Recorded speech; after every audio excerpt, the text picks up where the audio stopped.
My name is Ruth, and I am 66 years old. My life as an executive secretary was defined by discretion and unwavering loyalty, a foundation I carried into my cherished home and 40-year marriage to Arthur. I meticulously managed our finances, built a secure future, believing implicitly in our shared goals and mutual fidelity. I gave my all, trusting completely in our honest, unbreakable bond. Every morning, I would prepare his coffee just the way he liked it. Every evening, I would listen to his stories from work, believing in the life we had built together brick by careful brick.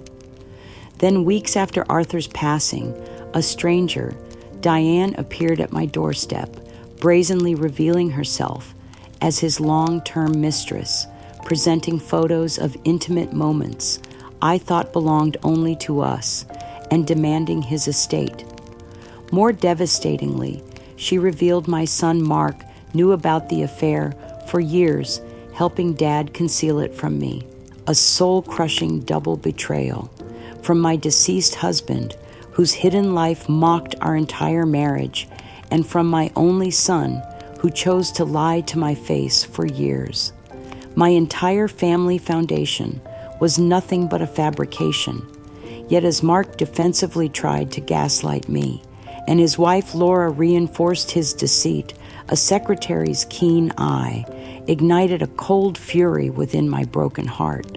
What they and Diane's aggressive lawyer didn't know was my secret, meticulous personal journals detailing Arthur's hidden inconsistencies over the years, and fragments of his desperate voice messages expressing profound guilt and unwavering love for me alone.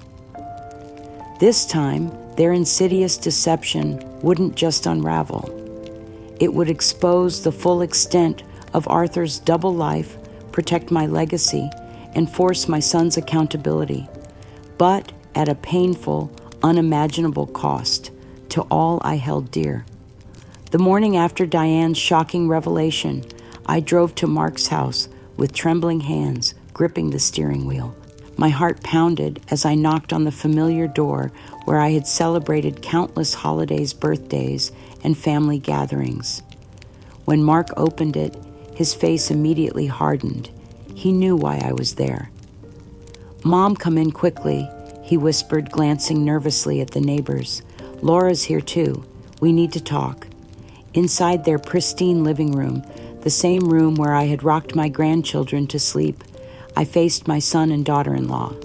The family photos on the mantel seemed to mock me now, all those smiling faces hiding such terrible secrets. "Mark, how could you," my voice cracked, "how could you let me live a lie for years? Every anniversary dinner, every time I spoke lovingly about your father, you sat there knowing he was betraying me. You were betraying me too." Mark's jaw tightened. "Mom, it was Dad's secret to tell. We were just protecting you.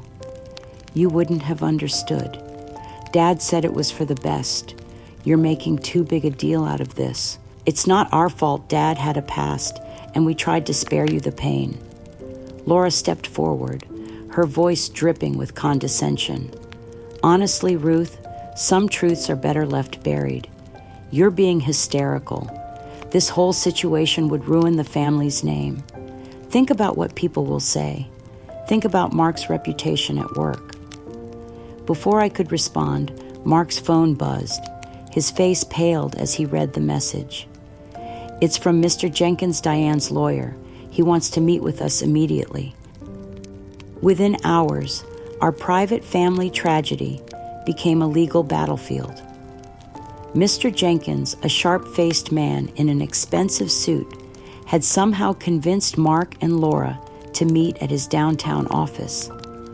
I found myself sitting across from this stranger who spoke about my 40-year marriage as if it were a business transaction. "Mrs. Fletcher." Mr. Jenkins began shuffling through documents. "My client Diane Morrison has substantial evidence of her long-term relationship with your late husband. She deserves financial security for her lifetime of loyalty to Arthur. loyalty. The word burned in my throat. She was his mistress, I was his wife. Diane, sitting beside her lawyer like she belonged there, smiled coldly. Arthur was unhappy, Ruth. You must have known that deep down. He told me he felt trapped, suffocated. He said you were controlling, always checking his every move. The room spun around me. These were lies, vicious lies, designed to justify their theft of my life. But seeing Mark and Laura exchange glances, seeing them nod slightly at Diane's words, I realized they were considering believing her version of events. Mr. Jenkins continued his assault. We have hotel receipts, photographs, love letters spanning 15 years. Arthur promised to provide for Diane after his death. The existing will clearly doesn't reflect his true intentions. We're prepared to challenge it in court, and frankly, Mrs. Fletcher, the publicity won't be kind to your husband's memory. Mark shifted uncomfortably. Mom, maybe we should just work something out quietly. This doesn't have to become a public spectacle. Work something out? I stared at my son in disbelief. Mark, this is our home we're talking about. This is your father's true legacy, everything we built together. Laura leaned forward. Ruth, you have to understand our position. Mark has a career to think about. His colleagues, his clients, they can't be associated with this kind of scandal. Sometimes it's better to take the high road and compromise. Mr. Jenkins seized the moment. I'm glad you're being reasonable. Here's what we propose. Mrs. Fletcher signs over 50% of all marital assets to Ms. Morrison, including the house. In return, we keep this matter private and out of the courts. The blood drained from my face. 50%. That house is my home. Arthur and I chose every piece of furniture together. I planted every flower in that garden. It's just a house, Mom, Mark said quietly, unable to meet my eyes. You could get a nice apartment somewhere, maybe one of those senior communities. You'd probably be happier around people your own age. Those words hit me like physical blows. My own son was already planning my exile, packaging it as if he were doing me a favor. The grandson, who used to beg to spend summers at Grandma's house, was now discussing disposing of that very home like it meant nothing. Diane's voice cut through my shock. Arthur spoke about that house often. He said it felt like a museum full of old things and older memories. He dreamed of somewhere fresh, somewhere without all that history weighing him down. Mr. Jenkins placed a legal document in front of me. This agreement protects everyone involved, Mrs. Fletcher. Sign it, and this painful chapter can be closed quietly. I looked around the room at these faces. My son, my daughter-in-law, a stranger claiming rights to my husband's love, and a lawyer treating my devastation like a minor inconvenience. In that sterile office surrounded by people who should have been protecting me, I realized I was completely alone. I need time to think, I whispered. Time is a luxury we don't have, Mr. Jenkins replied curtly. Ms. Morrison is prepared to file suit tomorrow if necessary. The longer this drags out, the more painful it becomes for everyone. As I left that office, my legs barely supporting me, I heard Laura's voice behind me. Thank goodness we can finally put this mess behind us. The cold autumn air hit my face as I stumbled to my car. In one afternoon, my son had chosen a stranger's comfort over his mother's dignity. My daughter-in-law had reduced my 40-year marriage to an embarrassing inconvenience, and a woman who had stolen pieces of my husband's heart now wanted to steal the roof over my head. That night, alone in the house where Arthur and I had planned to grow old together, I sat in his favorite chair and wept for the family I thought I had and for the man I thought I had married. The harassment began immediately. Diane, emboldened by her lawyer's confidence and my son's tacit support, started appearing everywhere Arthur and I had once found joy together. I first spotted her at Romano's, our anniversary restaurant, sitting at our usual corner table, laughing loudly with a male companion while pointing at the very booth where Arthur had proposed 40 years ago. The next week, she was at Willowbrook Park, where Arthur and I had taken our evening walks for decades. She stood by our favorite bench, the one facing the small pond, where we used to feed the ducks, taking selfies and posting them online with captions like, "Finding peace where love once flourished," and "Some places hold the most beautiful memories." The cruelest blow came when Mrs. Henderson, our longtime neighbor, approached me at the grocery store with a concerned expression. "Ruth, dear, I met that woman who knew Arthur. She spoke so lovingly about him. She said he was deeply unhappy in his final years, that he felt trapped, but was too kind to hurt you by leaving. I had no idea you two were having troubles."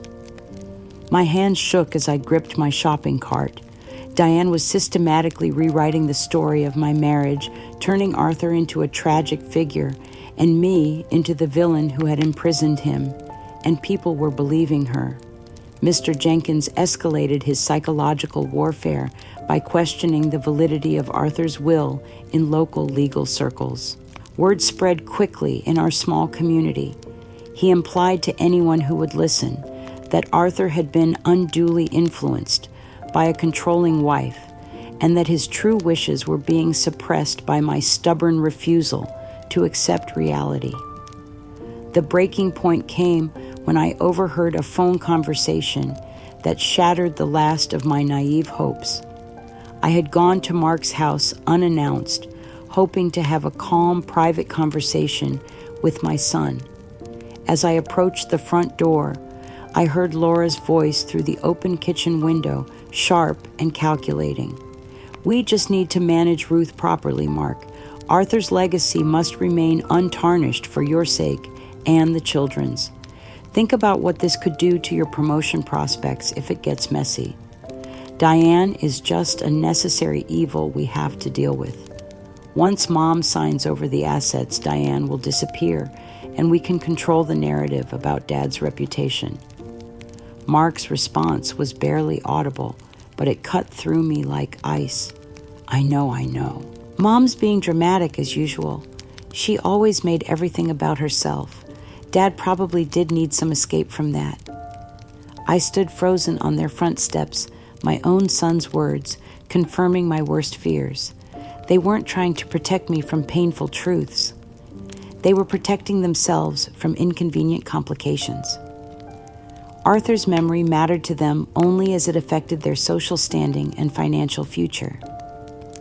That night alone, with my thoughts and my pain, I forced myself to confront the most devastating truth of all. In my bedroom, I pulled out the small leather journal I had hidden for decades and began to write down memories I had tried so hard to forget. Early in our marriage, when Mark was just 5 years old, Arthur had faced a severe ethical misconduct charge at his accounting firm.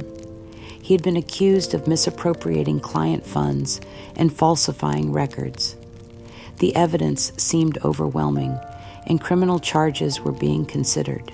Arthur's career, our family's future, everything hung in the balance. What Arthur never knew was the full extent of what I did to save him. Using my skills as an executive secretary and my network of professional contacts, I spent months meticulously investigating the case. I worked evenings and weekends poring over financial records, talking to colleagues, following paper trails that no one else had thought to examine. I discovered that Arthur's supervisor, jealous of Arthur's rapid advancement and close relationship with senior partners, had been systematically setting him up. The supervisor had been the one misappropriating funds, using Arthur's access codes and forging his signature. I gathered evidence, documented everything, and then faced the most difficult decision of my life.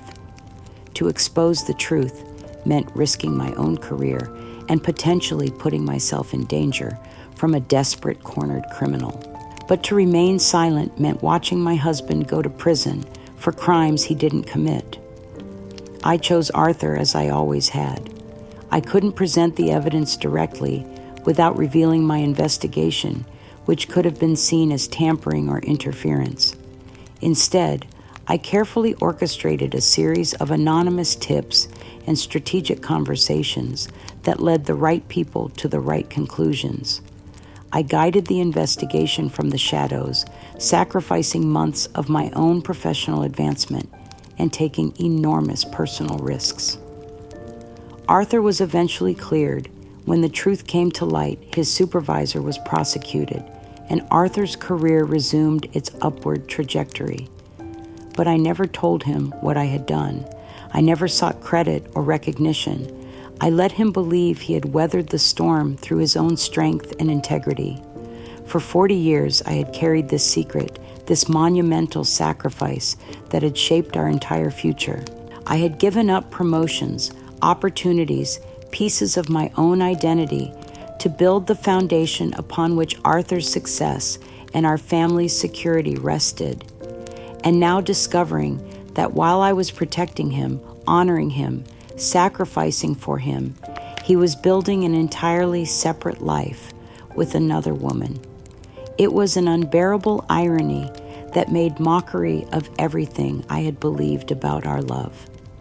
When I tried to share even a hint of this history with Mark, hoping he might understand the depth of my devotion to his father, his response was swift and cruel.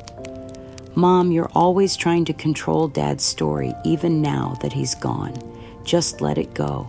Let him rest in peace." Laura's reaction was even worse. With a condescending smirk that I wanted to slap from her face, she added, "Arthur was a private man, Ruth. You're dissecting his life like some obsessed detective. It's honestly disturbing how you can't accept that marriages aren't perfect." The final insult came when Diane took to social media, posting a public message clearly directed at me. Some people just can't let go of old hurts and move forward with grace. Arthur deserved happiness and peace in his final years, even if others resented his choices. True love understands and forgives. That post, with its carefully crafted implication that I was a bitter, unforgiving wife who had driven my husband to seek comfort elsewhere, was shared dozens of times by people who had known Arthur professionally. My reputation, my character, the very foundation of who I was in my community, was being systematically destroyed by a woman who had stolen my husband's affections and now wanted to steal his memory. Mr. Jenkins called the next day with his most insulting proposal yet. He wanted to arrange a mediation session where I would sign over the deed to my home to Diane, and she would graciously allow me to remain there as a tenant, paying monthly rent for the privilege of living in the house I had called home for 4 decades. "This arrangement protects your dignity, Mrs. Fletcher," he explained with false sympathy. "You maintain your living situation while acknowledging Ms. Morrison's legitimate claims. Everyone wins." Everyone except me, I thought bitterly. Everyone except the woman who had already lost her husband, her son's respect, and now was being asked to surrender even the basic dignity of owning her own home. That night, I sat in Arthur's study surrounded by his books and his photographs and felt the last pieces of my old life crumbling around me. But beneath the pain and the devastation, something else was growing. A cold, righteous anger. A determination that had been forged in decades of quiet strength and careful planning. They had underestimated me before, and they were underestimating me now. But this time, I wouldn't be working in the shadows to protect someone else. This time, I would be fighting for myself, for the truth, and for the justice that my 40 years of loyalty and sacrifice had earned. Mr. Jenkins' final legal letter arrived on a Tuesday morning, delivered by certified mail, to ensure I couldn't claim ignorance of its contents. The language was deliberately brutal, designed to crush any remaining fight in my spirit. Mrs. Fletcher, it read in cold formal type, mediation efforts have failed due to your unreasonable refusal to accept the legitimate claims of my client. Ms. Morrison will now proceed with full legal action to claim her rightful inheritance. Additionally, should you continue to contest these matters, we are prepared to make public certain additional details of your late husband's private life that may prove embarrassing to his memory and your family's reputation. The choice is yours. Settle quietly now, or face the complete destruction of everything you claim to hold dear. This wasn't just a legal threat. It was psychological warfare designed to strip me of my home through the terror of losing Arthur's public image entirely. The implicit message was clear: surrender everything or watch them destroy the man I had loved and protected for 40 years. But I couldn't surrender, not yet. I had one last desperate strategy, one final attempt to reach the son I thought I had raised, to value truth and family above all else. I spent the entire next day in Arthur's study, carefully gathering items that held no monetary value but immense emotional significance. Things only Mark would understand. His father's worn reading glasses, the ones Arthur had worn while helping Mark with homework for years. A hand-tied fishing lure from the lake where Arthur had taught Mark to fish, still attached to the line exactly as Arthur had left it. A half-written letter to Mark that I found in Arthur's desk drawer, expressing his pride in the man Mark had become. I wrote my own letter to accompany these treasures, pouring my heart onto paper as I recalled our most precious family memories. I described Christmas mornings in our living room, summer barbecues in our backyard, quiet evenings when Arthur would read to Mark from adventure books while I listened from the kitchen, my heart full of love for these two men who were my entire world. Mark, I wrote these things represent your father's true self, not the broken man that Diane claims to have known, but the devoted father who loved you completely. Please remember who he really was, separate from this terrible scandal that threatens to consume his memory. I left the package anonymously on Mark's doorstep at dawn, before Laura would be awake to intercept it. Then I waited, hoping against hope that my son would remember the father who had shaped him, the man who had valued integrity above convenience. 3 days later, my fragile hope was obliterated in the most public, cruel way imaginable. I was watching the local evening news when the story appeared. Local widow in estate dispute. The headline read, "The camera showed Diane standing in my front yard, holding up Arthur's reading glasses for all to see. Some people simply cannot accept reality," Diane said directly into the camera, her voice dripping with false sympathy. Arthur moved on from his unhappy marriage years ago. These old things, she waved his glasses dismissively, mean nothing now. It's time for healing time, to honor Arthur's true wishes instead of clinging to a past that brought him no joy. Behind her, scattered on my front steps, were the other precious items I had sent to Mark. The fishing lure broken, the letter crumpled and torn. My son had not only rejected my plea, he had given these sacred memories to the woman who was destroying our family, allowing her to use them as props in her public humiliation of me. The news story continued with an interview of Laura speaking as a concerned family member.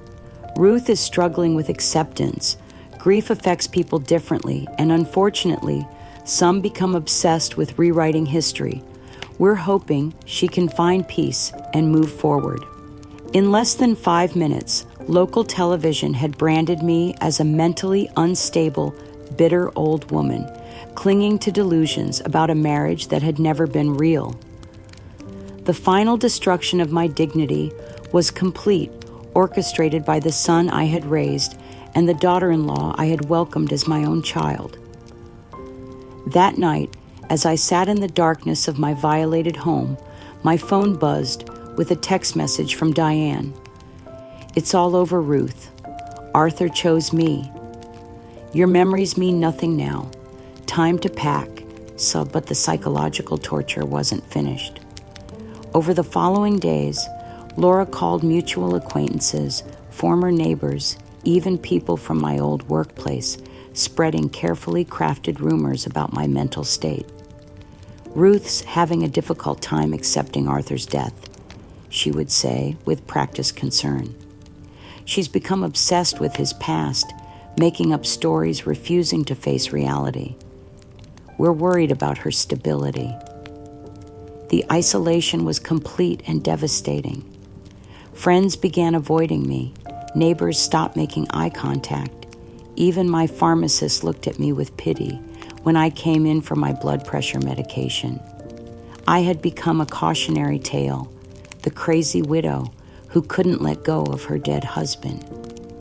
It was during this darkest period, sitting in my therapist's office, after weeks of sleepless nights and barely eating, that I finally revealed the secret I had guarded for 40 years.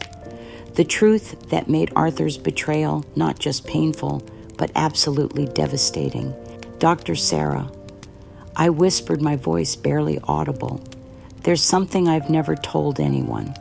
Something about Arthur that explains why this affair isn't just a betrayal. It's the final act in a lifetime of psychological cruelty." I pulled out the small journal I had kept hidden since the early years of my marriage, pages filled with careful documentation of Arthur's systematic emotional abuse. Arthur wasn't the devoted husband people thought he was. He suffered from what I now understand was a severe personality disorder, something that made him incapable of genuine empathy or love. Page by page, I revealed the truth I had hidden to protect my son's image of his father. Arthur's constant gaslighting, his subtle undermining of my self-worth, his systematic isolation of me from friends and family. He would criticize my appearance just before social events, making me feel too insecure to enjoy myself. He would question my memory of conversations, making me doubt my own sanity. He would make important family decisions without consulting me, then blame me for not supporting choices I had never been allowed to make. He maintained a perfect public facade. I explained to Dr. Sarah, my hands shaking as I turned the journal pages. Everyone saw the charming, successful husband and father, but privately, he was methodically destroying my sense of self, my confidence, my independence. I documented it all, thinking someday I might need proof, but I never used it because I didn't want to destroy Mark's relationship with his father. The most painful entries were from Mark's teenage years, when Arthur had begun turning our son against me in subtle ways. "Your mother worries too much, Mark. She doesn't understand the real world like we do. Don't tell your mother about this conversation, son. She gets emotional and wouldn't handle it well." Arthur had systematically positioned himself as Mark's rational, understanding parent, while portraying me as overprotective and emotionally unstable. By the time Mark reached adulthood, he had internalized his father's narrative about me seeing me as dramatic and controlling, rather than recognizing the careful strength it had taken to survive Arthur's psychological manipulation for decades. The affair with Diane, I concluded, wasn't a deviation from Arthur's character. It was the ultimate expression of who he really was.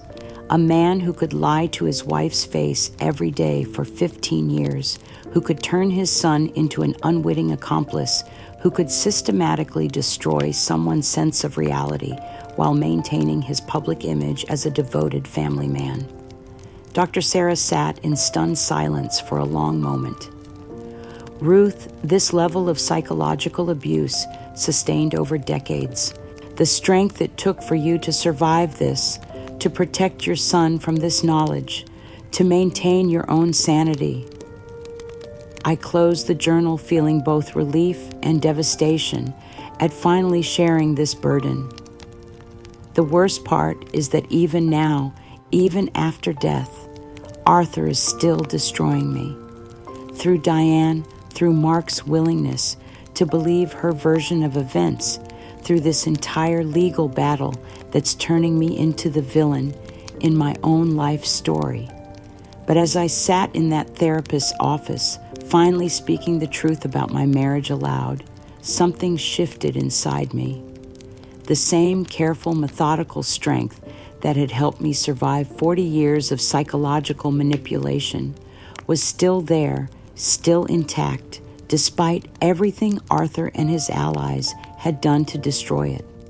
I had been protecting Arthur's reputation and Mark's illusions for so long that I had forgotten my own worth, my own right to truth and justice. But no more. The time for protecting people who had never protected me was over.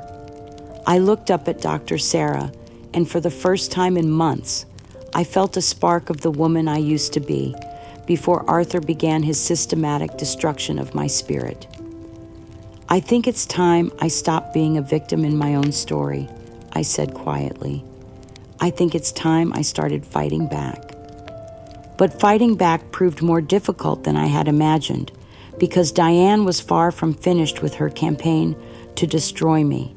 In fact, revealing the truth about Arthur's psychological abuse seemed to have triggered something darker in her, as if she recognized a threat to her carefully constructed narrative and decided to eliminate it completely. The packages began arriving 3 days after my session with Dr. Sarah. The first one contained a silk scarf I had never seen before, along with a handwritten note in Arthur's familiar script, for my darling Diane, who understands what real love means. The sight of his handwriting praising another woman in words he had never used for me sent me into a panic attack so severe I thought I was having a heart attack. The second package contained photographs. Arthur and Diane at restaurants. I recognized Arthur and Diane in hotel rooms, Arthur and Diane embracing in what looked like our vacation spots, though I had no memory of him being away long enough for such trips. Each photo was accompanied by a small note from Diane. He was so much happier with me, Ruth. Can't you see it in his eyes? The psychological warfare was relentless and calculated. Every few days, another package would arrive, each one designed to make me question not just my marriage, but my own sanity. Had Arthur really been unhappy? Had I been so blind, so controlling, that I had driven him to this elaborate deception? The doubt began eating at me like acid, despite everything I knew about manipulation and psychological abuse. My home, the one place that had always been my sanctuary, became a prison of terror. I found myself checking the locks, obsessively jumping at every sound, afraid to answer the door or even collect my mail. The constant state of hypervigilance was exhausting, leaving me barely able to sleep or eat. The public humiliation escalated when Mr. Jenkins orchestrated what he called a human interest story with a national tabloid. The headline read, "Delusional Widow Stalks Dead Husband's True Love." The article painted me as a mentally unstable woman who had been so controlling and cold that I had driven my husband into the arms of a loving, understanding mistress. It quoted anonymous family sources, clearly Mark and Laura, describing my emotional outbursts and my inability to accept reality. The story went viral on social media.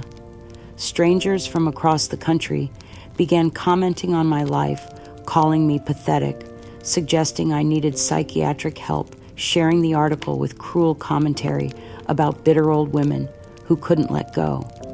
My name became synonymous with delusion and jealousy in thousands of online conversations I would never see but could feel poisoning the air around me. The impact on my daily life was immediate and devastating. Former colleagues stopped returning my calls. When I encountered neighbors at the grocery store, they would quickly look away or change aisles to avoid me. My pharmacist, who had known me for 20 years, began treating me with a mixture of pity and suspicion, as if my prescription for anxiety medication confirmed everything the article had implied about my mental state. The financial pressure became unbearable. The legal fees were mounting faster than I could manage, and with Arthur's accounts frozen pending the estate battle, I had no access to the savings we had built together over 4 decades. The secret mortgage Diane claimed Arthur had taken meant foreclosure proceedings were moving forward regardless of any other legal disputes.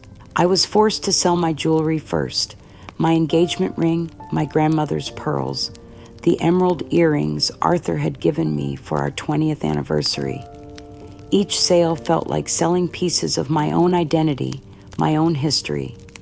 The pawn shop owner looked at me with the same mixture of pity and suspicion I had grown accustomed to, clearly recognizing me from the news coverage. When the jewelry wasn't enough, I began selling furniture. The antique dining room table where we had hosted Mark's birthday parties for 18 years, the china cabinet that had belonged to my mother, the rocking chair where I had nursed Mark as a baby and later read him bedtime stories. Each piece that left my home took with it a layer of my life's meaning. The stress began manifesting physically in ways that terrified me. My hands developed an uncontrollable tremor that made simple tasks like writing checks or holding a coffee cup humiliating ordeals. My voice, once strong and clear from years of professional presentations, began to crack and falter, sometimes disappearing entirely when I tried to speak. I looked in the mirror and saw a frail, broken woman I barely recognized. Mark and Laura's response to my deterioration was perhaps the cruelest blow of all. Rather than expressing concern or offering help, they retreated further from my life. They blocked my phone number, refused to answer my letters, and when I attempted to visit their home, I found a no trespassing sign posted prominently in their front yard. The final abandonment came when they moved. I discovered it by accident when a neighbor mentioned seeing a moving truck at their house. They had relocated to another state without telling me, without giving me their new address, without any acknowledgement that they were severing the last connection between me and my grandchildren. Mark posted on social media about their move, describing it as necessary for their healing process and their need to process family matters privately. His words were carefully chosen to sound reasonable and mature, but their message was clear: I was the problem they needed to escape from. In my darkest moment, as I sat surrounded by boxes of belongings I could no longer afford to keep in a house I was about to lose, I found something unexpected among my salvaged possessions. Tucked inside my old counseling textbook was a letter I had forgotten, written years ago by a former student. Dear Professor Fletcher. It read in careful handwriting, I never got the chance to thank you properly for seeing through the lies my boyfriend was telling. You helped me recognize the manipulation for what it was when everyone else told me I was being dramatic. You saved me from a life of psychological abuse, and I wanted you to know that your insight and courage changed everything for me. Holding that letter, remembering the young woman I had helped escape a destructive relationship, I felt something stir inside me that had been dormant for months. I had spent my career helping people recognize deception and manipulation. I had the knowledge, the skills, and now finally, the desperate motivation to apply those tools to my own situation. The woman who had saved others from predators was still inside me, buried under layers of grief and shock and betrayal, but not destroyed. Not yet. As I carefully folded the letter and placed it back in my textbook, I felt the first stirrings of the fight that would either save me or finish me completely. 3 weeks after finding that letter, I learned about Diane's most audacious attack yet through a phone call from someone I hadn't spoken to in years. Dr. Margaret Chen, a former colleague from my counseling days, called me with barely controlled outrage in her voice. "Ruth, I don't know if you've heard, but there's something happening that you need to know about. That woman, Diane Morrison, has organized some kind of memorial exhibition for Arthur. She's calling it A Life Fully Lived, honoring Arthur Fletcher's true legacy. It's being held at the Riverside Community Center. And from what I understand, it's nothing more than a public attack on your marriage." My hands began shaking as Dr. Chen continued. "Margaret, my dear friend, I've seen the promotional materials. She's advertising it as a celebration of Arthur's authentic relationships and his journey toward genuine happiness. This isn't a memorial, Ruth. This is psychological warfare. The exhibition opened on a Saturday morning, the same community center where Arthur and I had attended dozens of charity events and local theater productions. I knew I shouldn't go, that witnessing this public desecration of my marriage would only cause me more pain. But I also knew I had to see with my own eyes what Diane was telling the world about the man I had lived with for 40 years. I arrived early before the crowds and positioned myself in the back corner where I could observe without being noticed. What I saw nearly brought me to my knees. The main wall displayed a timeline titled Arthur's Journey to True Love, featuring photographs of Arthur and Diane that spanned what appeared to be decades. They looked happy, intimate, completely comfortable with each other. Some of the photos were clearly taken in locations I recognized: restaurants where Arthur claimed to have business dinners, parks where he said he was meeting clients, even what looked like our vacation cabin during times I thought he was there alone working on his writing. But the cruelest display was in the center of the room, a wedding portrait of Arthur and me, placed directly next to a photo of Arthur and Diane, embracing with a placard that read, "The difference between duty and desire." Our wedding photo looked formal, stiff, almost businesslike, compared to the warmth and joy evident in the photo with Diane. Diane had carefully curated letters and notes displayed in elegant frames that told the story of a man trapped in a loveless marriage who had found redemption through authentic connection. One note in Arthur's handwriting read, "Diane, you've awakened parts of me I thought were dead forever. With you, I remember what it feels like to be truly alive, truly loved for who I am, rather than who I'm supposed to be." The local news was there, of course, interviewing Diane as she walked through the exhibition like a museum curator. Arthur was a complex man who carried deep pain, she told the reporter, dabbing at her eyes with a tissue. He stayed in his marriage out of duty and kindness, but he told me many times that he felt like he was disappearing piece by piece, year by year. Our love gave him back his sense of self. When asked about the family's response to the exhibition, Diane's expression became carefully sympathetic. Arthur's wife is struggling with acceptance. Grief affects people differently, and unfortunately, some people become consumed by bitterness when they realize their relationship wasn't what they thought it was. Arthur hoped she would eventually find peace, but he knew the truth would be difficult for her. I watched invisible in my corner as visitors moved through the exhibition, reading the carefully crafted narrative of my marriage's failure and Diane's romantic rescue of my husband's happiness. I heard their murmured comments, how sad that she couldn't see how unhappy he was. It takes courage to follow your heart like that. Some people just can't give love properly. The most devastating moment came when I saw Mark and Laura enter the exhibition. My son looked uncomfortable, his jaw tight with tension, but he was there. Laura guided him through the displays, pointing out various items and whispering in his ear. When the news reporter approached them, Mark's response was stilted but damning. "My father was a good man who deserved happiness," he said, avoiding eye contact with the camera. "I support honoring his memory in whatever way brings peace to those who loved him." It was a carefully neutral statement that nonetheless validated everything Diane was claiming about Arthur's relationship with her. Laura was more direct. "Family relationships are complicated," she told the reporter. "Sometimes love means accepting truths that are difficult to hear. Arthur's legacy should be about the joy he found, not the pain of the past." As I stood there watching my son publicly accept the narrative that our family had been a burden Arthur needed to escape from, I felt something fundamental break inside me.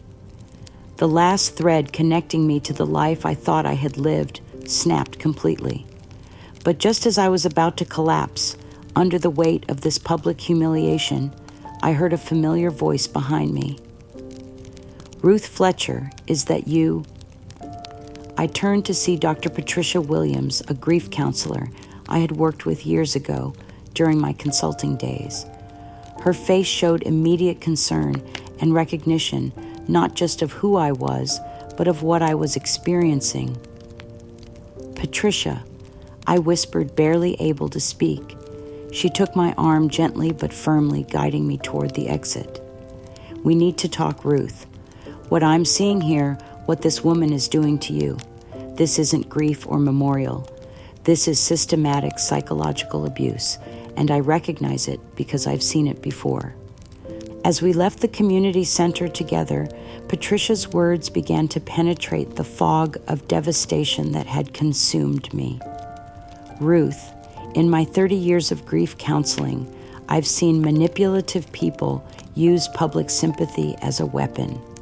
What this woman has orchestrated isn't about honoring Arthur's memory.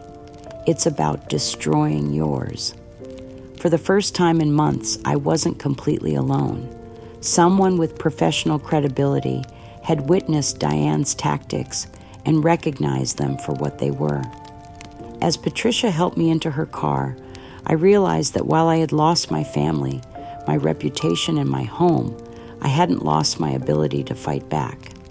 I still had allies who understood manipulation when they saw it, and perhaps that would be enough to begin reclaiming my truth. Patricia's support gave me a brief respite from despair, but Diane was far from finished with her campaign of destruction. Within days of the memorial exhibition, Mr. Jenkins filed a new lawsuit that took my breath away with its calculated cruelty.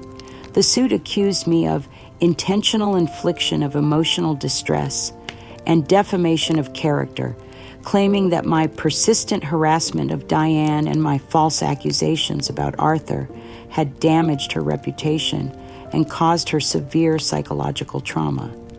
The filing demanded $50,000 in damages, money I simply didn't have. "This is a textbook slap suit," Patricia explained when I showed her the legal papers with shaking hands. "Strategic lawsuit against public participation. It's designed not to win, but to bankrupt you into silence. The legal fees for defending against this frivolous lawsuit would cost more than I could possibly afford. My attorney, the young public defender, who had been trying to help me pro bono, explained that fighting the suit would require specialists in defamation law, expert witnesses, and potentially months of litigation. "Mrs. Fletcher, I have to be honest with you," he said gently. "Even if we win this case, the costs of defending it will likely exceed any settlement you might receive in the estate dispute. Ms. Morrison's lawyer knows this. He's trying to force you into bankruptcy." The strategy was working perfectly. Between the existing legal fees, the mounting costs of this new lawsuit, and my complete loss of income since Arthur's death, I was approaching financial ruin at an alarming pace. The foreclosure on our home was proceeding on schedule, and I had already sold everything of value I possessed.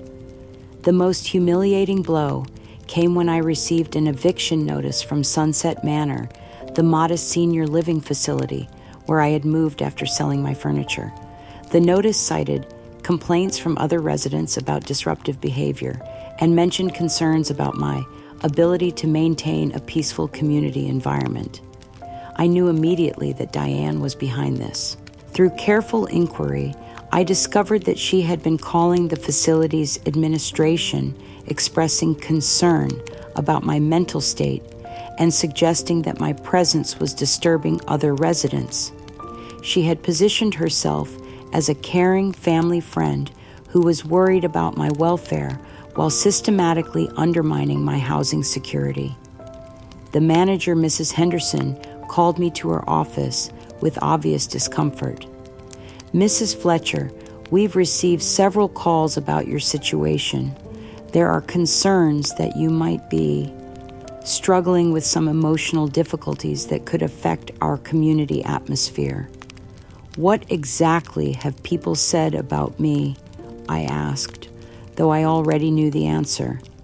Mrs. Henderson shifted uncomfortably. "There have been suggestions that you're dealing with some family conflicts that have become quite public. We pride ourselves on maintaining a peaceful environment for our seniors, and some residents have expressed worry about potential drama or instability. I was being evicted not for anything I had done, but for the public narrative Diane had created about me. The humiliation was complete. I was being treated as a problem to be managed rather than a grieving widow deserving of compassion. The final assault came when Diane announced what she called an estate settlement auction. Using her legal claims to Arthur's possessions, she had obtained court permission to sell items from his study and personal collection to settle outstanding debts. The auction was advertised in the local newspaper, promoted on social media, and covered by the same news outlets that had followed our story from the beginning. Diane presented it as a celebration of Arthur's generous spirit, claiming the proceeds would go toward a memorial scholarship in his name. I learned about the auction from Patricia, who had seen the advertisement and recognized it as another form of psychological torture. "Ruth, she's not just selling Arthur's things. She's selling your memories, your shared history piece by piece for public consumption." I couldn't afford to attend the auction myself, but Patricia and Dr. Chen went as my representatives, documenting what they witnessed. Through their reports and the photographs they took, I watched my life with Arthur being dismantled and commodified. Arthur's favorite reading chair, the one where he had read bedtime stories to Mark, sold for $35 to a stranger who wanted it for their garage. His collection of first edition books volumes we had searched for together in used bookstores during our early marriage went for less than their actual value to dealers who cared nothing for their personal significance.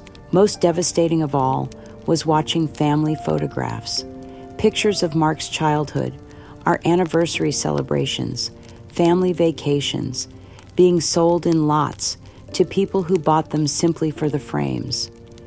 Our entire photographic history, 40 years of documented love and family joy, was scattered to the winds for pocket change.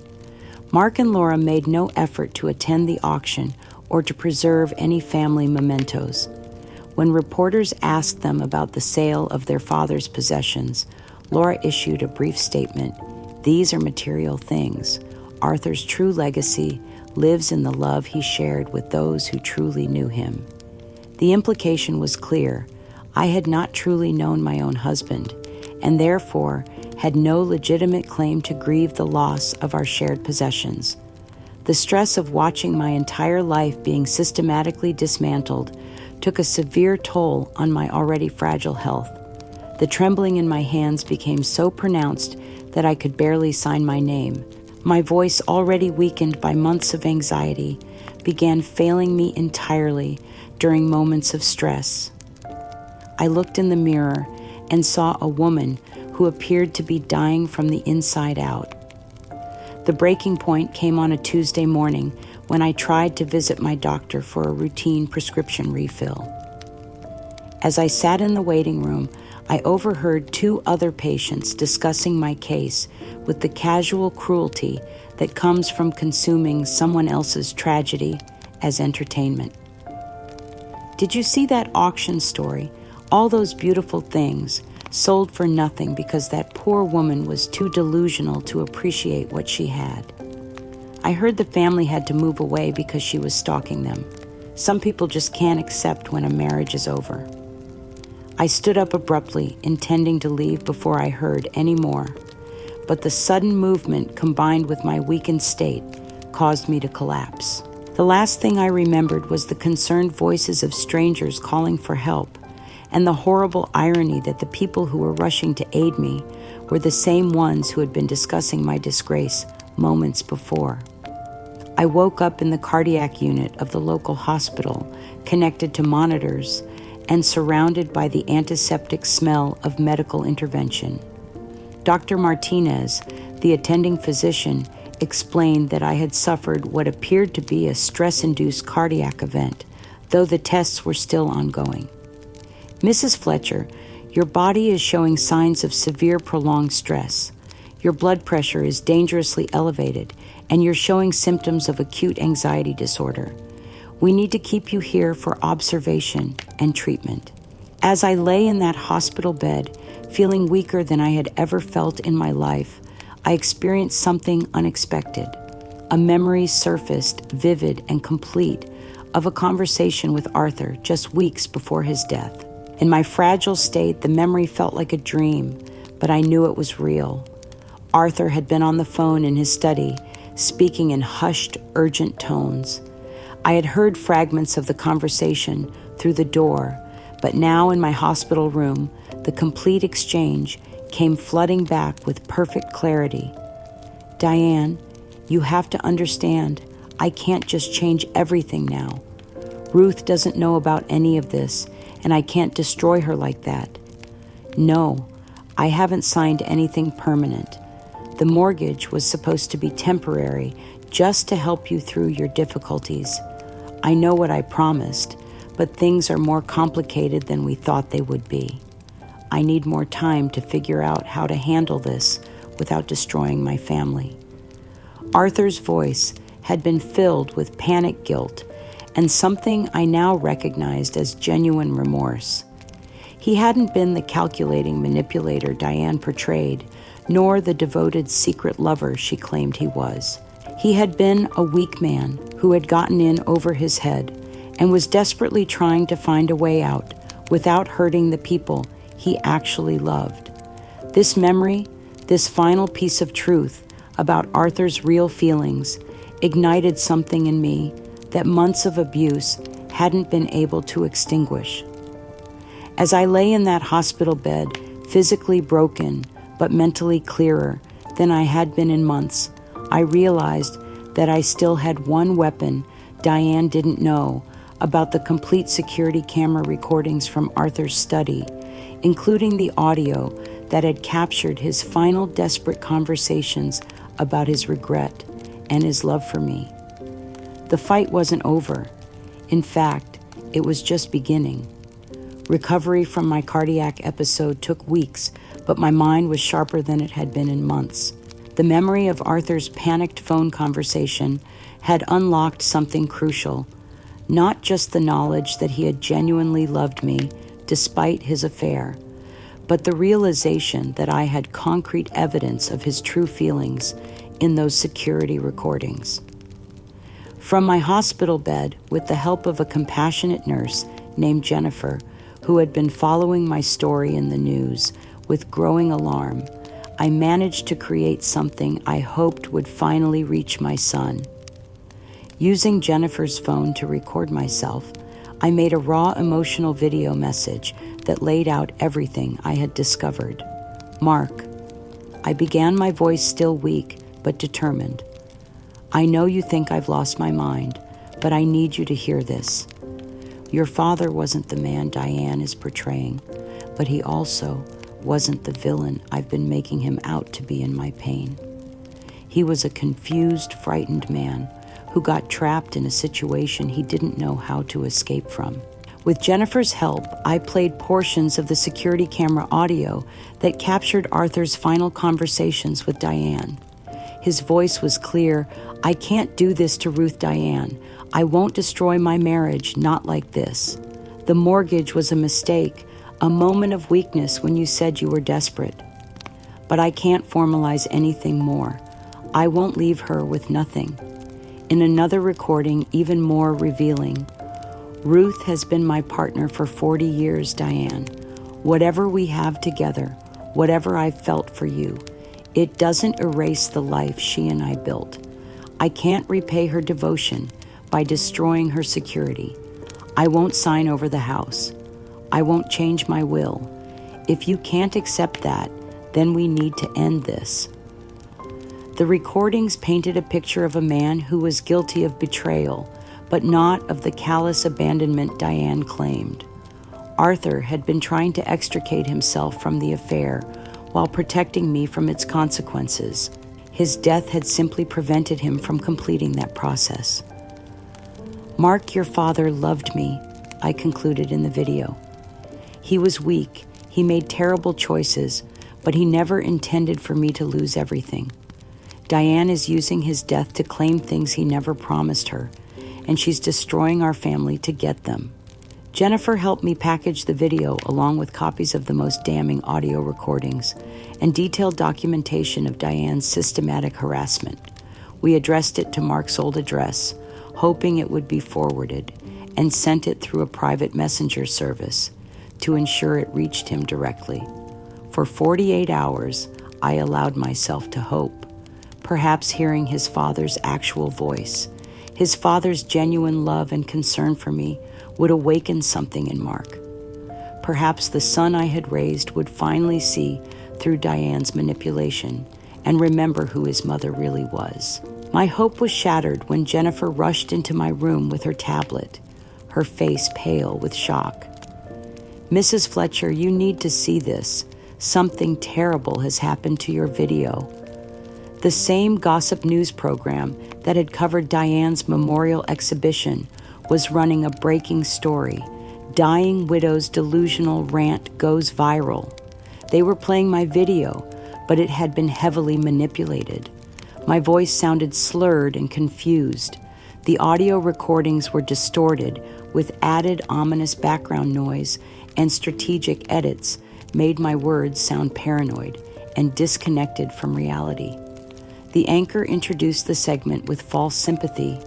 In a desperate final attempt to salvage her reputation, the widow at the center of this custody battle has released disturbing audio and video that mental health experts say shows clear signs of psychological breakdown. They had somehow intercepted my message to Mark, digitally altered it, and were now using my own words as evidence of my instability. Diane appeared as an expert commentator, tears streaming down her face as she expressed heartbreak over my deteriorating condition. "Arthur would be devastated to see Ruth like this," Diane told the interviewer. "He always worried about her mental health, her tendency toward paranoid thinking. These recordings, she claims, are real. They're clearly fabricated or taken completely out of context. It's tragic how grief can destroy someone's grip on reality." The story went viral within hours. Social media exploded with commentary about my desperate lies and my obvious mental breakdown. Strangers across the country were sharing the manipulated video, adding their own cruel commentary about delusional widows and the dangers of untreated mental illness. But the worst was yet to come. The next morning, Mark appeared on the same news program for a live interview that destroyed what remained of my heart. My son sat across from the interviewer, his face a mask of pained concern, and delivered what amounted to a public eulogy for the mother he had decided I no longer was. "My mother is very sick," he said, his voice breaking with what appeared to be genuine emotion. "She's been struggling with accepting my father's death, and unfortunately, her grief has taken a very dark turn. When asked about my claims and the audio recordings, Mark shook his head sadly. My mother has always had a very active imagination. During my childhood, she would sometimes create elaborate stories about situations that weren't real. We thought it was harmless then, but now combined with her grief and isolation, it's become something much more serious. The interviewer pressed him about family support. Are you and your wife doing everything you can to help her? Mark's response was a masterpiece of public manipulation disguised as family concern. We've tried to get her professional help, but she refuses to acknowledge that she needs it. The recordings she's sharing, they're either completely fabricated or so heavily edited that they bear no resemblance to reality. It's heartbreaking to watch someone you love lose touch with the truth so completely. Laura appeared briefly in the interview, nodding supportively as Mark spoke. We're praying for Ruth's healing, she added, and we're asking for privacy as we navigate this family crisis. The message was clear. I was mentally ill, dangerous to myself and others, and completely untrustworthy. My own son had just diagnosed me as delusional on national television, effectively destroying any credibility my evidence might have had. The public response was immediate and devastating.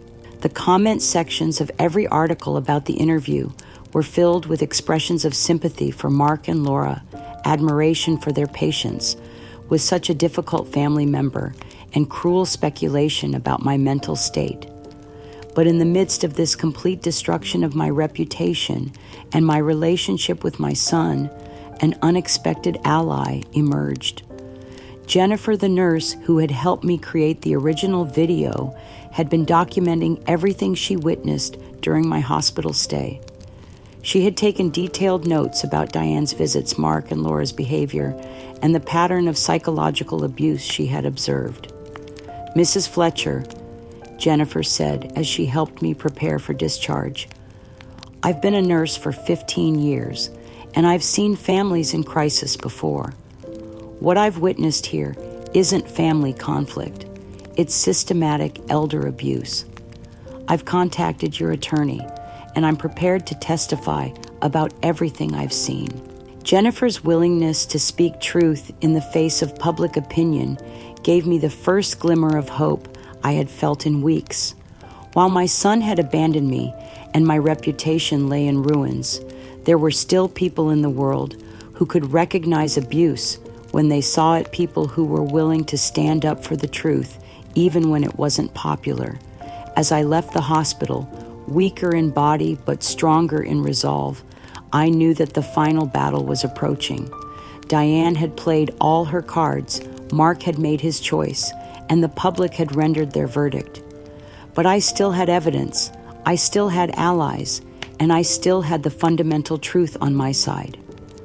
The question was whether truth would be enough to overcome the powerful narrative of lies that had been constructed around me. In the days ahead, I would find out if justice was still possible for a woman who had lost everything except her determination to reclaim her own story. Jennifer's testimony, combined with my meticulous financial records and the tireless work of my attorney, had finally convinced a judge that an emergency injunction hearing was warranted. The question before the court was simple but profound. Was the secret mortgage legitimate, or was it part of an elaborate fraud designed to steal my home and my life's work?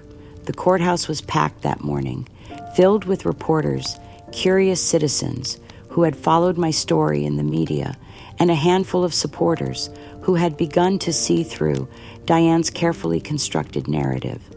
I sat in the front row, physically frail but mentally sharp, flanked by my attorney and the forensic auditor who had helped me organize my evidence. Diane sat across the aisle with a new lawyer, Mr. Jenkins, having quietly withdrawn from the case when the criminal fraud allegations began to surface. She looked composed, confident, still playing the role of the grieving mistress who was fighting for what her beloved Arthur had promised her. Mark and Laura were there too, sitting in the back, their faces masks of resignation and embarrassment. I could feel Mark's eyes on me occasionally, but whenever I turned to look at him, he quickly looked away, unable to meet my gaze.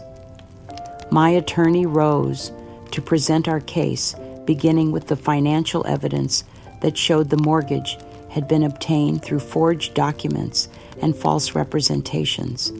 But the real moment of truth came when he announced that we had audio evidence of Arthur's true intentions regarding both the mortgage and his relationship with Diane.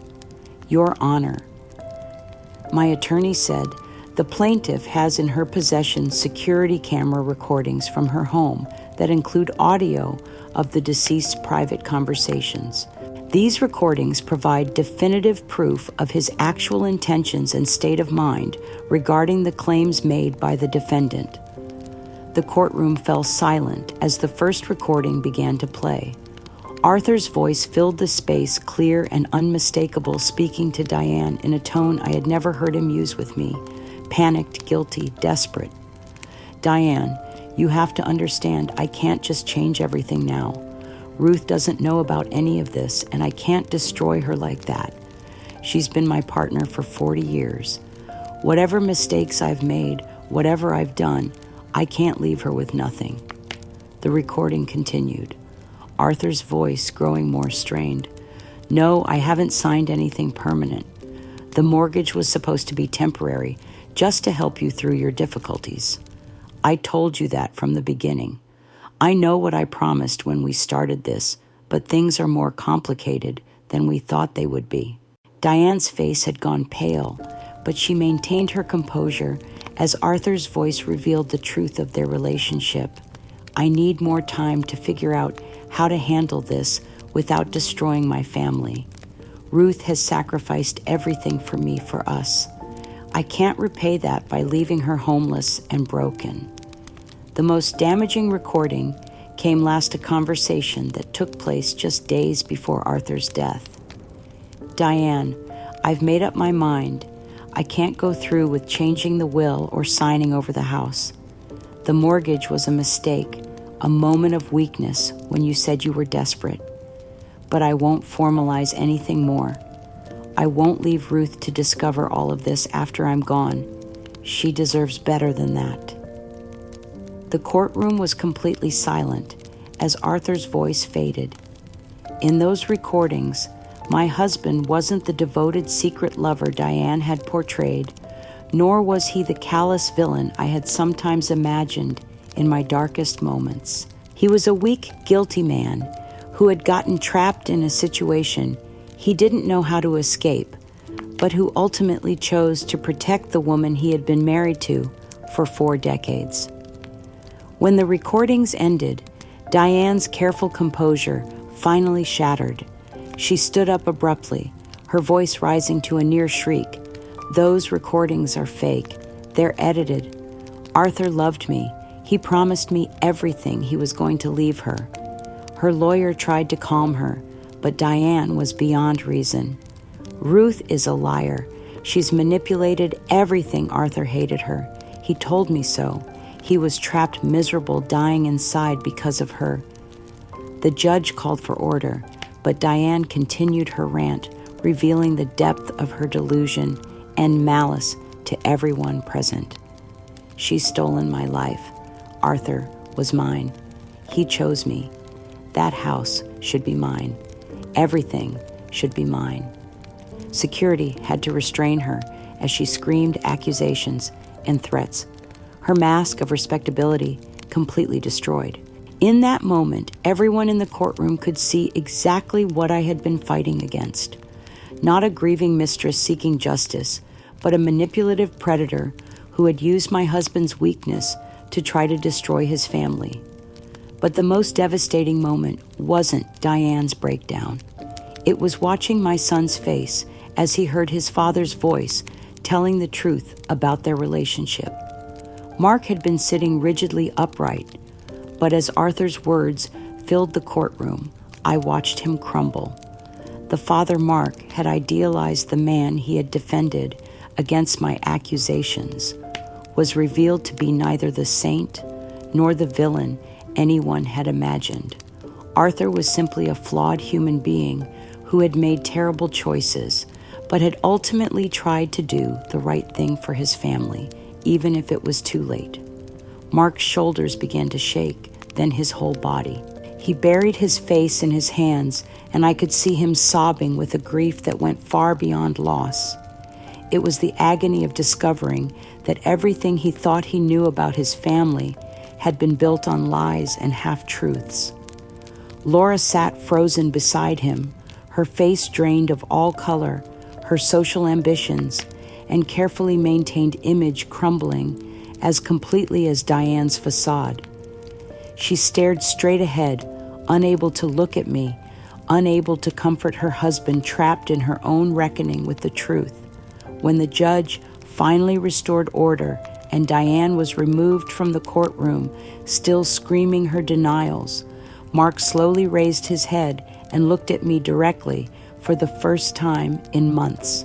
His eyes were red with tears, his face ravaged by shame and grief, and something that might have been the beginning of understanding.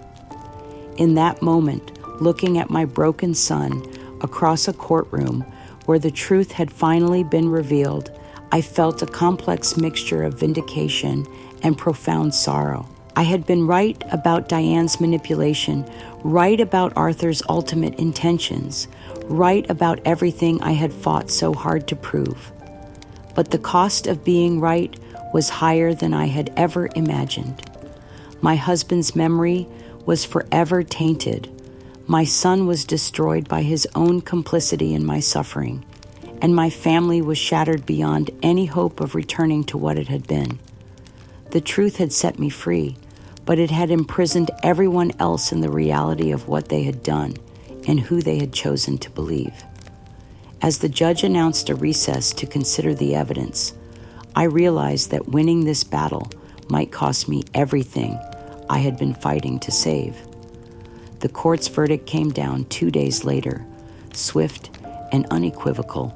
Judge Harrison's voice was steady and firm as he delivered his ruling.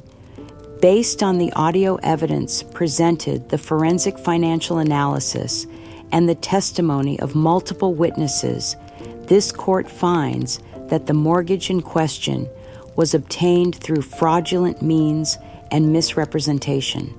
The secret mortgage was declared legally invalid. Diane was found guilty of fraud, defamation, and what the judge termed systematic elder abuse.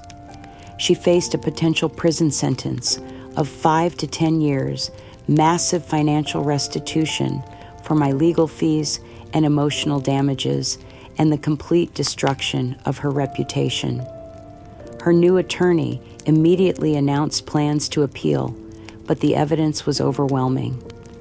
Mr. Jenkins, her original lawyer, was formally sanctioned by the state bar for his role in what the judge called a calculated campaign of psychological torture disguised as legitimate legal action.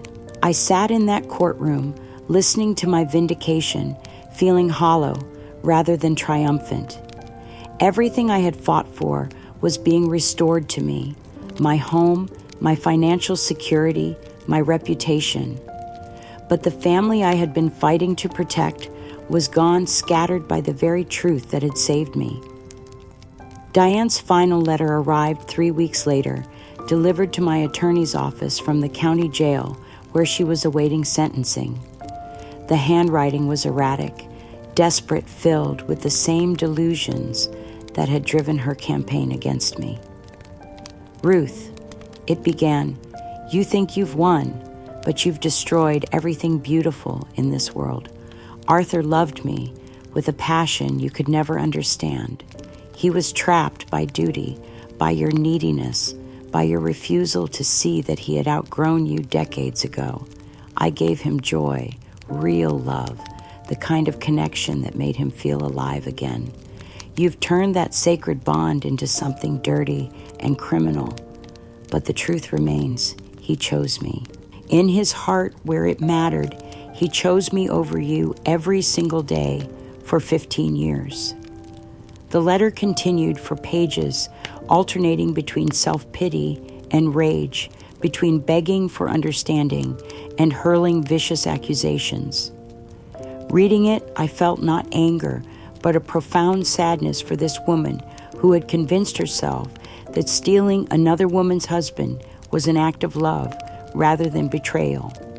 But it was Mark's letter, arriving a month after Diane's, that truly broke my heart. It came from a private treatment facility 2 states away, where he had checked himself in for intensive therapy following his courtroom breakdown. "Mom," he wrote in careful, deliberate handwriting, "I don't know if you'll ever be able to forgive me, and I'm not writing this to ask for forgiveness. I'm writing because I need you to know that I finally understand what I did to you, and I am drowning in the shame of it."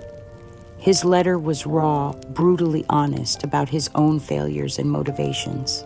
When Dad died, I was so desperate to preserve my image of him, of our family, of myself as a good son, that I was willing to sacrifice you to maintain that illusion. When Diane came forward with her claims, it was easier to believe her version of events than to face the possibility that my father had been living a lie for years. Mark wrote about his therapy sessions, about confronting his own capacity for self-deception and cruelty. "I heard your pain. Mom and I chose to interpret it as hysteria rather than truth, because the truth was too threatening to my own peace of mind. I betrayed you, not because I believed Diane was right, but because I couldn't bear the thought that Dad was wrong." The most devastating part of his letter was his description of realizing too late what he had done. "When I heard Dad's voice in that courtroom, when I understood that you had been fighting for truth while I was fighting to maintain comfortable lies, I realized that I had become the worst kind of person, someone who would sacrifice his own mother's dignity to avoid facing uncomfortable realities about himself and his family." Mark's path to redemption, he wrote, would be long and uncertain. "I may never be the son you deserved, Mom. I may never be able to undo the damage I've done to our relationship and to your life. But I am committed to becoming someone who chooses truth over comfort, someone who protects the people he loves instead of sacrificing them for his own peace of mind." Laura, unable to cope with Mark's breakdown and the public disgrace of our family scandal, had filed for divorce and moved back to her parents' home in another state. She left behind a brief note apologizing for the situation, but making it clear that she wanted no further contact with any of us. The children, my grandchildren, Tom and Emily, now teenagers, were caught in the middle of their parents' divorce and their family's public implosion. They sent me confused, heartbroken letters that showed they were trying to understand what had happened to their family. "Grandma Ruth," Emily wrote in her careful teenage handwriting, "I don't understand why everyone was so angry at you when you were just trying to tell the truth about Grandpa. Dad's in the hospital now, and Mom says it's because he's sick from stress, but I think it's because he's sad about being mean to you." Tom's letter was even more direct. "Grandma, I know I'm just a kid, but I want you to know that some of us never believed those things they said about you on TV. You were always nice to us, and you never lied to us about anything. I'm sorry Dad forgot that." Reading their letters, I realized that while I had lost my son, at least temporarily, I might not have lost my grandchildren. Their innocence had been shattered by the adult world's capacity for deception and cruelty, but they were old enough to recognize truth when they saw it, and young enough to still believe that truth mattered. My victory was complete in legal terms. My home was mine again, free and clear. My financial security was restored with additional compensation for the suffering I had endured. My reputation was not just vindicated, but enhanced. I had become something of a local hero, a woman who had stood up to systematic abuse and prevailed through courage and careful documentation. But sitting in my empty house, reading letters from my broken son and confused grandchildren, I understood that winning and healing were two very different things. I had saved my home, my dignity, and my truth. Now I had to figure out how to build a life worth living within the ruins of my family. The truth had indeed set me free, but freedom, I was learning, was not the same thing as happiness. It was simply the foundation upon which happiness might someday be built again. 2 years have passed since that courtroom victory, and I have spent them learning the difference between vindication and peace, between being right and being whole. My home, once a battlefield, has become a sanctuary again, but it is a different kind of sanctuary than it was during my 40 years with Arthur. The financial restitution from Diane's conviction allowed me to not only clear all debts, but to establish a small foundation that provides legal assistance to elder abuse victims. Working with other families who have faced similar betrayals has given my suffering a purpose I never expected. There is healing in helping others navigate the complex legal and emotional terrain of family fraud, in sharing hard-won wisdom about recognizing manipulation and preserving evidence. My reputation in the community has been fully restored, elevated even beyond what it was before this nightmare began. I am frequently invited to speak at senior centers and women's groups about protecting oneself from financial abuse and psychological manipulation. The local newspaper featured my story as an example of resilience and courage, though I still struggled to see myself as heroic rather than simply stubborn. Mark continues his difficult journey toward redemption from a distance that feels both necessary and heartbreaking. His letters arrive every few weeks, detailed chronicles of his therapy sessions and his growing understanding of the psychological patterns that led him to betray his own mother. He has been diagnosed with what his therapist calls trauma-bonded enabling behavior. His desperate need to maintain his idealized image of his father led him to participate in my victimization rather than face uncomfortable truths. I'm learning that loyalty and enabling are not the same thing, he wrote in his most recent letter.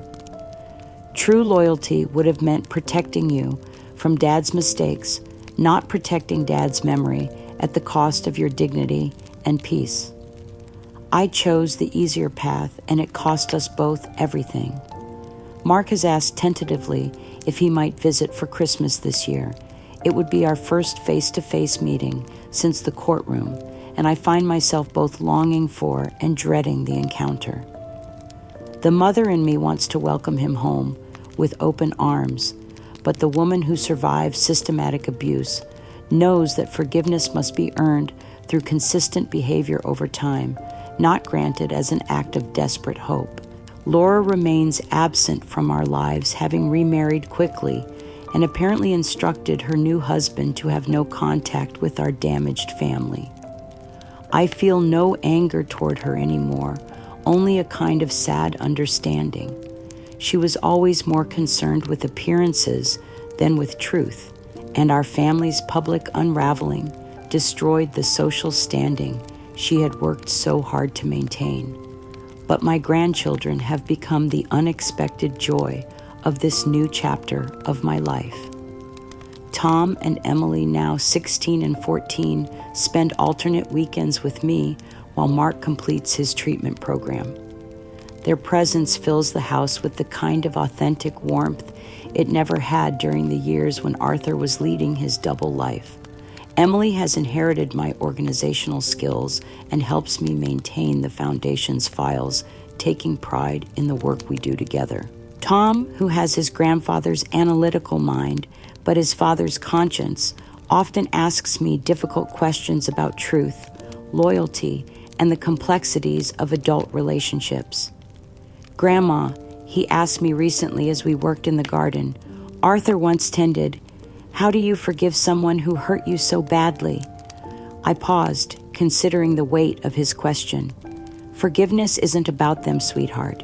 It's about refusing to let their bad choices continue to poison your life. But forgiveness doesn't mean forgetting, and it doesn't mean trusting again without proof that they've truly changed. Do you think Dad will change? I think your father is trying very hard to change. Whether he succeeds will depend on his willingness to choose difficult truths over comfortable lies every day for the rest of his life. Diane remains in prison, serving a 7-year sentence for fraud and elder abuse. I receive occasional reports about her through the Victim Services Coordinator, but I have no desire for contact or updates on her situation. She has become irrelevant to my life, a cautionary tale, rather than an active threat. In the quiet evenings after Emily and Tom have returned to their temporary guardian, Mark's former neighbor, who agreed to provide stability during this transitional period, I often sit in Arthur's old study, now transformed into my foundation office. The room that once harbored his secrets now houses my efforts to help others escape from similar deceptions. I have learned to live with the complex legacy of my marriage. Arthur was neither the saint I thought I had married, nor the villain I sometimes imagined during my darkest moments. He was a weak man who made terrible choices, but ultimately tried to protect me from the consequences of those choices. I can acknowledge his love for me while also recognizing the profound damage his deceptions caused. The home that nearly became my prison has become my fortress. Not a place where I hide from the world, but a place where I have learned to define my own worth independently of anyone else's choices or opinions. The flowers I planted have taken root and flourished, creating beauty from soil that once seemed poisoned by betrayal. I have discovered that starting over at 68 is not the tragedy I once thought it would be. There is liberation in building a life based entirely on truth, in choosing relationships that honor authenticity over convenience, in finding purpose through service, rather than through others' approval. My story has become a bridge between my old life and my new one, a reminder that survival is possible, even when everything you thought you knew about your life turns out to be partially false. The pain was real, the betrayal was devastating, but my capacity for growth, for service, for love, was not destroyed by other people's failures. Some evenings when the house is quiet and the work is done, I feel Arthur's presence in the familiar creaks and shadows. But it no longer carries the weight of deception or the pain of betrayal. It has become simply the memory of a man who shared 40 years of my life, who gave me my son and my grandchildren, who made choices both loving and destructive, and who ultimately left me with the opportunity to discover who I really am when stripped of all illusions. The truth did set me free, but freedom was just the beginning. The real victory has been learning to build a life worthy of that freedom. Years have passed since that terrible ordeal, and I sit now in my beloved garden, watching my granddaughter Emily tend the roses with the same careful attention I once gave to preserving my marriage. The morning light filters through leaves that have grown fuller and more vibrant since I began caring for them with hands no longer trembling from stress and fear. My cherished home, once threatened by forces I barely understood, has become a sanctuary of genuine peace. Mark visits regularly, now our relationship rebuilt on a foundation of truth rather than comfortable lies. His journey to redemption has been long and often painful, but he has emerged as a man who chooses courage over convenience, who protects rather than abandons those he loves. Tom and Emily fill these rooms with laughter and authentic affection. Their bonds with me strengthened by our shared commitment to honesty and resilience. I have become something I never expected in my 70s, a respected advocate for elder abuse victims, a voice for those who have been silenced by systematic manipulation. My story has helped dozens of families recognize and escape from similar patterns of deception. The foundation that grew from my suffering now provides hope and practical assistance to others navigating the complex terrain of family betrayal and financial abuse. The community that once whispered about my supposed delusions now celebrates my courage and perseverance, but more importantly, I have learned to define my worth not by others' opinions or approval, but by my commitment to truth and my capacity for service. The trembling hands that once could barely sign my name now write grant applications and victim impact statements with steady determination. Looking back on my arduous journey, I understand now that my greatest strength lay not in blind loyalty or perfect trust, but in my willingness to confront uncomfortable truths and fight for what was right, even when it cost me everything I thought I valued. I learned that self-worth is an unshakable foundation that cannot be destroyed by others' betrayals, and that true family is built on honesty and mutual respect rather than shared secrets or convenient facades. I carry no bitterness toward Arthur, toward Diane, or even toward my son for his temporary blindness. Bitterness would only poison the peace I have worked so hard to cultivate. Instead, I carry the profound wisdom that comes from transforming deep pain into lasting purpose, from discovering that integrity will ultimately prevail over manipulation, and that authentic happiness is always possible for those willing to choose truth over comfort. To those who may hear my story and recognize echoes of their own struggles, I offer this message: hidden betrayal in marriage is an insidious poison that destroys not just relationships, but entire family systems across generations. The courage to confront such deception requires tremendous strength, but that courage is always worth cultivating. Healing is possible even after lifelong manipulation. Purpose can be found even in the deepest pain, and a life of authentic connection and meaningful service is always possible regardless of how thoroughly others may have tried to destroy your spirit. The autumn light grows softer now as I prepare dinner for my grandchildren, who will spend the weekend helping me organize files for families still fighting their own battles against deception. My days are full of quiet joy, meaningful work, and the deep contentment that comes from a life lived entirely on one's own terms, defined by truth rather than by others' limitations or failures. I have discovered that a spirit grounded in honesty and resilience can triumph over even the most complex and persistent lies. In the end, I did not merely survive my ordeal. I was transformed by it into someone stronger, wiser, and more purposeful than I ever imagined possible. And that perhaps is the greatest victory of all.